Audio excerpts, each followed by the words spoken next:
So I would like to introduce Sammy Gensaw from Ancestral Guard, who is presenting with us here today. And Sammy and I actually just came from off of the Klamath River. Yeah, he is a board member of Save California Salmon, and he is the director of Ancestral Guard. And I've been working, and a lot of people in this community have been working with Sammy since he was 16 years old in the fight to undam the Klamath River.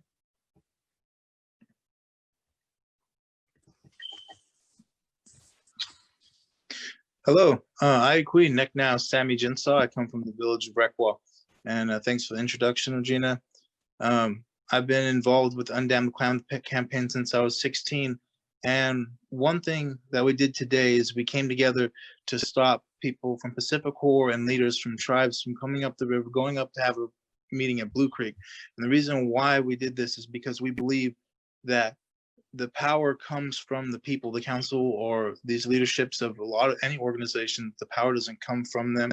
The people give power to our leaders to help make those decisions. So what we want to be known is that Pacific Corps needs to speak and be reliable for the people and the lives that their dams are ruining. And we came together. It was a really awesome time. They got the message, and we still have people down there to see what the results of what that meeting is going to be. So it's pretty awesome. I'm thankful to be here. One thing I'd like to say is that through youth organizing, one of my first experiences was actually in the 6th grade, and there's a court case, Gensaw versus Delaware County at school education board. And with that court case, it was about how Delaware County had to cut budgets. So what they decided, instead of cutting budgets in schools in Crescent City, they were going to go to the reservation, even though it cost more money to close that school because it was on the reservation and it didn't affect any of the schools in town. And so that first piece of systematic oppression is what really fueled us and our families to stand up. And it's these experiences that we as adults, because I'm aged out of youth organizing now. I'm 25 years old. And now I'm happy to serve on the Yurok Tribe's Natural Resources Committee as the vice chairman and be able to help in any ways that I can. One of the things that we're doing is we've decided that what is the next step in the revolution? How are we going to help our people? And the answer to that is food sovereignty and making sure that our people are healthy and have access to healthy opportunities throughout life. So these youth, so we're starting a 0 to 3 program so we can work with those kids. And as they mature and develop and become who they are and start to offer their gift to the world, that they have a strong foundation. And that's really what the best thing we can do as parents is not hide what's wrong with the world from our children, but talk to them about it and find ways. They have the answers. They have the solutions. We just have to be able to listen and work together and offer that guidance for this next generation to be able to solve the problems that's going to be facing them for much longer. It's going to be facing us. Great, Sammy. And do you want to introduce Connect Neck? Yep, Connect. And then coming up next, we got Connect Neck, really awesome young man who's doing some good work for the river and his people. Thank you, Sammy. Before I begin, I want to say that what I'm doing, about to say something about how the dams are affecting not just the people in the area that I'm in, but all over Northern California. This can be done by anyone, and it just goes to show how much people can do if they just put their mind and body to it and that they can believe in themselves. So, Ayakwi, Neck Now Connect Neck, which means, hello, my name is Connect Neck. I'm from the earth. My blood comes from Northern California, Germany, and Ireland. A lot of Northern California indigenous people depend on salmon for food and other spiritual and physical purposes. The dams and water diversion caused the 2002 fish kill. This emotionally affects my dad, which emotionally affects me. I get extremely mad knowing that water diversion is hurting my family and my community. Before rivers were dammed, they were free, full of water, and they were healthy. They had nutrients, tons of fish, and indigenous humans respected and honored the will, desire, and purpose of the river to provide a place where relationships can be healthy and balanced. But now that the rivers are dammed, they're wrongfully imprisoned, have less water, and they're unhealthy. Rivers have less nutrients, not nearly as many fish, and some European immigrants have tried to crush the will, desire, and purpose of the rivers. I demand that corporations let go of the flow and restore the indigenous sustainable relationship with the river. Walk loud. Thank you. I'm going to turn it over to Danielle. Take it away, Danielle. Okay, start video. Is it good? Okay. Heyang Mamalio, we do Danielle Holiet, we do Hosakona Holiet, Frank Wahonta Thing, Hoan Cut Chink Such Dai, McConnell, or McConnell, McConnell Wahonta Thing, Frank Wahonta Thing, Kogra Wahonta Thing, Jackson Wahonta Thing. Hello, friends. My name's Danielle. I'm a member of the Hoopa Valley tribe. I live near the village of Hoanka on the Hoopa Valley Indian Reservation. My family names are McConnell, Jackson, Frank, and Cogrove.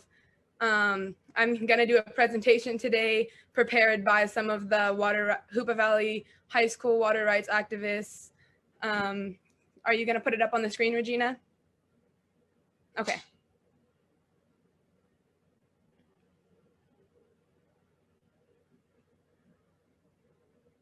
So this was prepared by Kylie Sorrell of the Hoopa Valley High School Water Protectors Club. These are pictures of the Trinity River, which is the heart of our reservation. It flows directly in the middle of the valley, all throughout the valley, from one end to the next. And it's our life. It's our lifeline. It's the way of our life. It's our way of life. We use it for cultural reasons, recreational reasons, everything. It grows our basket materials. We perform dances near the river, on the river, around the river. During the summer, all we do is swim, fish. There's fishing season. It's really what makes us who we are. It makes everybody on this reservation, everybody on our tribe, it makes us who we are. Our culture, our people, our life revolves around the river. It's so ingrained into our culture that it's part of our creation story. In our creation story, you'll hear the river mentioned. You'll hear these dance grounds mentioned. And year by year, okay, will you go to the next one, Regina, please? These are pictures of our river. This one is from the 2002 fish kill. Our river, year by year, more water gets taken. We don't, because of climate change, we don't get the winters we need.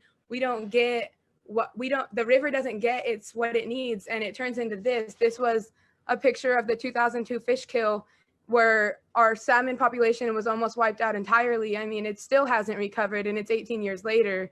And at the rate that our water is being taken, and they want to take more, they want to deplete the resources for our river. And soon, like if they get their way, our salmon population will be inexistent. It will be no more. And our river already in the beginning of August, it was diagnosed with a blue-green algae, so that it's no longer you can't swim in it, you can't use it. It's toxic. We have a river of poison flowing through our valley because people take from it. They take its resources, and that's why we have to fight. No matter what, we have to fight for this river because it's kept our people who we are for so long. And now we have to do our very best to return it to what it used to be, so that it can help our people return to what they used to be. So what does the Water Protectors Club do?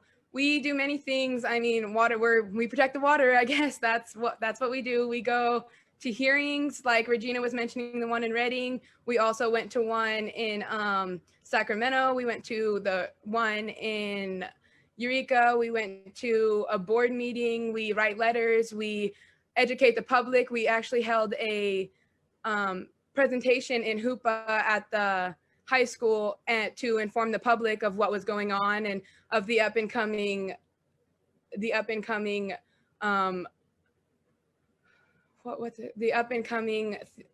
meeting that Governor Newsom we were going to have in Reading for the Northern California people, so that they would hear the dangers of the Delta tunnels and whatnot. And we fought really hard to get that meeting, and we finally did, but we didn't actually get to attend it because of Corona.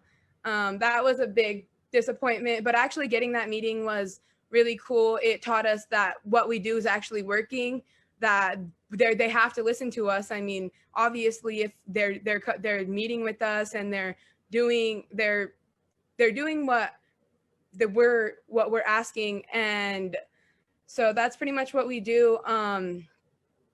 We work. One of our main things is we educate. That's pretty much the main thing, that we go to hearings and educate. We really want the public and other people to know, and not just the Water Protectors Club, what's going on and what they can do to help. So far, I've talked about that. That's pretty much what we've done so far. A lot of hearings, we wrote some letters, educated the public. Okay, next. So what is the Delta Tunnel and how will it affect the Trinity River? It's intended to improve the way water supplies around the Delta, which is at the heart of California's water system, but we need to focus on the rivers that will be destroyed during this plan. This project won't be beginning until at least 2023, and the Department of Water Resources expects the overall conveyance project, if approved, will take up to 13 years to construct and commission.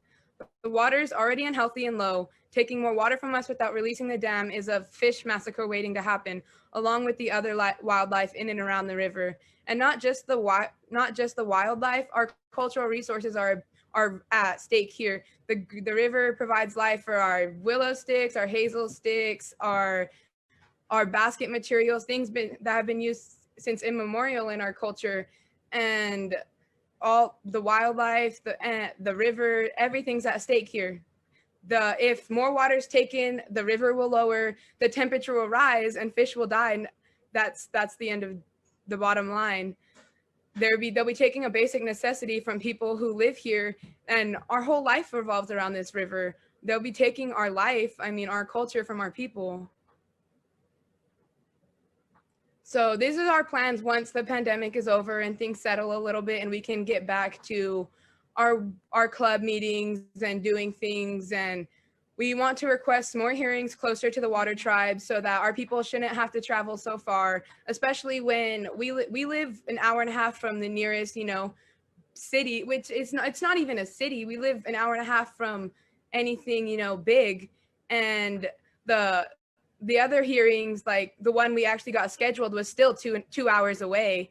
And a lot of people can't make that drive. And we were working on getting the tribes to coordinate with us and send people, like the Yurok tribe send a van, the Hoopa tribe send a van, the school send a van. And we were actually getting that in place. But we do want to request more hearings closer, not just one, several, and so that everybody has a chance to know what's going on, what they can do to help, how our river's at stake and whatnot.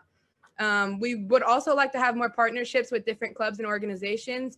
We were in contact with another youth group last year from a different tribe, and we were actually planning on meeting, but Corona kind of put a stunt in all of our lives for a minute. We would like more members. We actually have a pretty large club at the school. We have like 20 something kids, and we only have 200 something in our school. It's a pretty nice club, but we would like it to be huge. We want everybody involved with everything. We want it to be school-wide, and then we want to get our people involved, the Yurok tribe, the Hoopa tribe, everybody. We want it to be big. And we want to fight this pipeline, but we also want to fight every other project that puts our water and our lifeline in danger.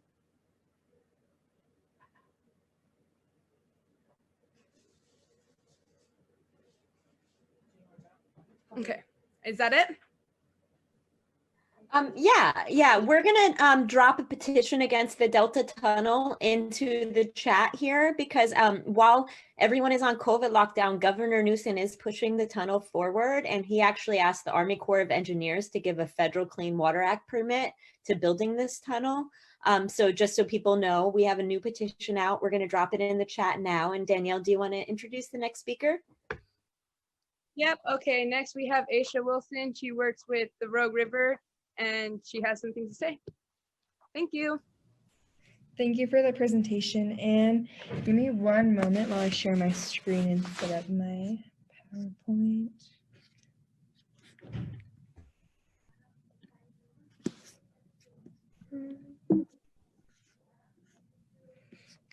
Okay, I apologize. I cannot get the top like URL bar like off, and I apologize I have my mask on because I'm in a shared office space right now. But I would like to start with my own introduction. So Waklesi Gawasasas Ingwa Hukda Niska Monknok Choimbek Beckley Gauchis. My name is Aisha Wilson, and I'm an enrolled member of the Klamath Tribes. I live here in Chiloquin, Oregon, so right above Northern California, so we're the very head of the Klamath Basin here, and I am the daughter of Bobby Wilson and Danita Herrera. I am currently starting my second year at the University of Oregon, and I intend to pursue a degree in environmental studies and a minor in legal studies and Native American Indigenous studies. And on this page, I just included a lot of my contact information in case anybody wants to reach out to me for anything. So today I'm going to be talking to you guys about a few different things. I will talk about the Klamath Tribes Youth Leadership Council, the Rios to Rivers nonprofit organization, and the Rogue Climate nonprofit organization. Currently, I am employed by Rogue Climate as the Oregon Green New Deal, but I've had a lot of work with the Youth Council as well as Rios to Rivers. And these two pictures, I just wanted to start off and share these pictures. They're not here in Chiloquin, Oregon, but throughout the Klamath Basin. I feel like it's like really necessary to share these pictures. And I know that there was a movement to blockade from the Pacific Power to go to the river today. And so I just wanted to put these in there. And I wanted to like say really quickly that personally, I feel like this work is really necessary, especially by all the youth on this call. I believe that the health of the environment is directly related to the health of our communities. And so, I think that when we think about a lot of these small communities, we see a lot of poor health, we see a lot of death, a lot of suicide, a lot of murder, a lot of diabetes, a lot of all these things that are really negative. And then in relation, we see a lot of our fish dying, we see our water being polluted by toxic algae, we see our herds going down, and these issues are really relevant, and I think that they're really connected. And so that's like where my passion comes in with the humanities and environmental side. But anyways, this is another picture I just wanted to share. And this is up at the Klamath Lake here in Chiloquin, Oregon. And our lake is so toxic that we cannot go into the water. We're not supposed to touch the water or anything. And so to start off, the Klamath Tribes Youth Council was founded a few years ago, and I worked with some other youth here in Chiloquin, Oregon to get it going. And I wanted to share this mission statement by the Youth Council. So the purpose of the Klamath Tribes Youth Council is to provide a collective voice and represent Klamath tribal youth in all matters that concern to them, to serve as a means of mobilizing and coordinating actions of youth, other community members, and organizations toward positive goals, to promote the development of future tribal leaders, to help solve problems facing tribal youth, and to coordinate school and community service projects, to promote the culture and traditions of the Klamath, Modoc, and Yahuskin Paiute people, and to provide opportunities for youth to interact for fun and fellowship. And on this right-hand side, I included a quote from the Youth Initiative coordinator, Will Hess, and he wanted to just put this in here about how the Klamath Tribes Youth Council is involved in the work that they've done. Before I read this, I'd like to touch on a summit that we organized. I believe it was in 2018, and Sammy Gensaw was involved in the summit. We had a Klamath Youth Summit in Ashland, Oregon, and so we had people from all tribes, the Klamath, Karuk, Kupa, and Yurok come up here. And I think that we had I think 50 to 60 youth that came up here. And so it wasn't a lot, but we were able to organize enough youth to come up here and just talk about all these different water issues and community issues. And so I thought that that was really amazing. But bear with me while I read this quote really quick. I'm going to start a little lower. Their vision is of a vibrant, culturally informed society where tribal values and practices passed down from time immemorial are exercised in the daily lives of tribal members. And without access to clean water and healthy ecosystems, we have very little. But by working together, we can restore our homelands to a state more like those that our ancestors lived in and utilized to provide for our people since the beginning of time. It is vital that the tribal youth, as the next generation of tribal stewards of this land, have an active voice in issues facing our water and Aboriginal homelands. From climate change and dam removal to the threat of pipelines and settler colonialism. In the past, the Klamath Tribes Youth Council has been vocal in the fight against the proposed Jordan Cove LNG pipeline, as well as the promotion of clean energy bills to decrease the state's carbon footprint and keep big name corporations from contaminating water and air quality in small communities of color across the state.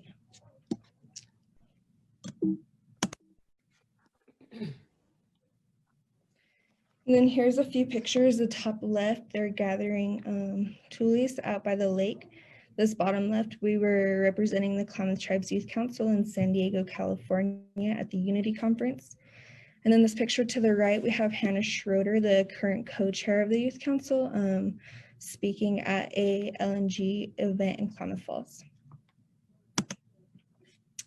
And then here is Will Hess, the lead youth initiative coordinator, and Hannah Schroeder, the co-chair's contact information. Next, I will talk about the Roost Rivers. So Roost Rivers is a nonprofit organization and they're based out of Colorado. And so Roost Rivers has been really prominent in the Klamath Basin since 2017. They hosted an exchange, it was a month long, where they came and they brought 10 Chilean students, and then they had 10 Klamath students as well as Warrior Institute on the river for a whole month straight. And what we did was we started up in Chiloquin, Oregon, and we went down throughout the whole basin. And after the dams, we would get in and raft and kayak down all the way to Recua, California, to the mouth of the ocean. And so it was a really good community building time. And so a lot came out of that. But really quick, I would like to read the mission statement that they have. Roost Rivers' mission is to inspire the protection of rivers through youth-focused, experiential, and educational cross-culture exchange programs where underserved students are empowered to become informed stewards and ambassadors for their rivers and the communities who depend on them. And then on that right-hand side, I just have a little blurb about the different Roost River staff members. And then I have personally participated in 4 different trips that they've hosted. The first one, like I mentioned, was in the Klamath in 2017. And then in 2018, we traveled to Chile. And so we took 10 Klamath students again. So we had Sammy Jensaw's brothers, and then some people from the Karuk tribe and others from, I think, Idaho that went with us. And then the third trip that I was involved in was on the Klamath last July. And so for that trip, we actually went up to Washington to begin, and we seen the dam that was removed on the Elwha River. And then we traveled from there to Chiloquin, Oregon, and then started another trip on the Klamath. And so once again, we got in after the dams, and we would raft all the way down to the mouth of the ocean, right down to Recua again. And then the last trip I was involved in was in Chile in 2019, and we were supposed to be representing the Klamath at the United Nations conference in Santiago, but then that was canceled, the COP25, due to all the riots and protests in Santiago, and it was moved to Spain. And so we actually had a few youth still go over to Spain and represent at that conference, and then the rest of us traveled throughout Chile.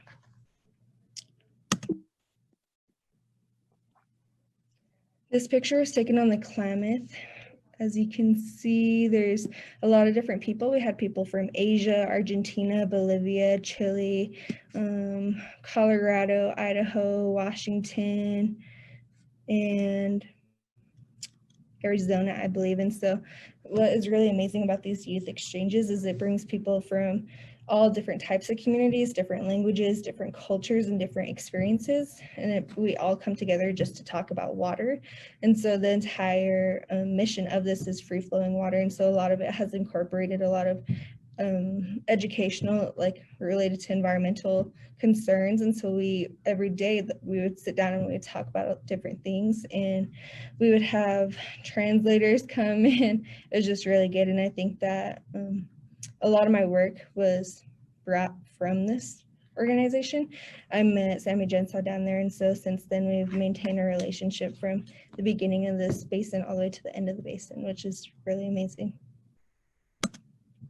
And then here I have Weston Boyles, who's the founder/director, his contact information, and then Rios to Rivers mailing address if you ever want to reach out. The last thing I will talk about today is Rogue Climate, who I currently work for.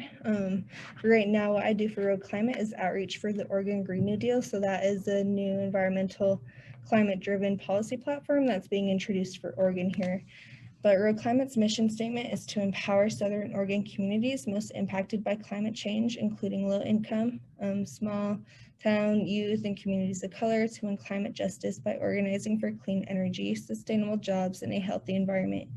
We do so through leadership development, political education, and fostering conversations and campaigns for policies that benefit our communities over the special interests of the largest corporations.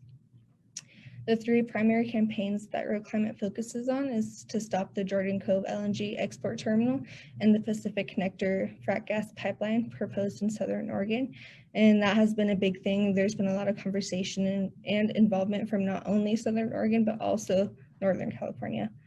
The second is to transition communities in the Rogue Valley to clean energy through local energy action plans, as well as community solar and energy efficiency campaigns. And then the last is to pass climate policy at the state level that will spur clean energy investment and job creation in small communities, low-income communities, and communities of color in Oregon.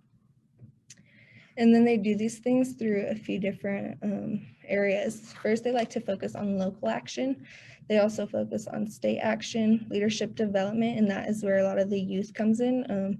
They help youth practice the skills needed to bring about practical solutions. And so they do a lot of internships, fellowships, and workshops, as well as like online webinars now to get the youth involved and get them to a state where they're able to advocate and give them the tools that they need for their own communities. And then they also focus on climate justice and cultural engagement. And then really quick, I know that this is mostly like a Northern California webinar, but I wanted to speak about the Oregon Green New Deal, which is what I focus on. And so the Oregon Green New Deal is a new policy platform that's being introduced. The first one was in the 1900s. It was the first New Deal, and that did focus on environmental and climate issues, but the issue was it only focused on the needs of white communities. And so it left out a lot of the communities that face actual climate issues at home. And so for the Oregon Green New Deal, there's a big emphasis on having the BIPOC community, which is Black, Indigenous, people of color, being included and being advocated for their needs and the challenges that they face. But the 7 main pillars are listed right there, and the tour timeline for this is right now they're looking to publish the first Oregon Green New Deal 2.0 platform in January 2021.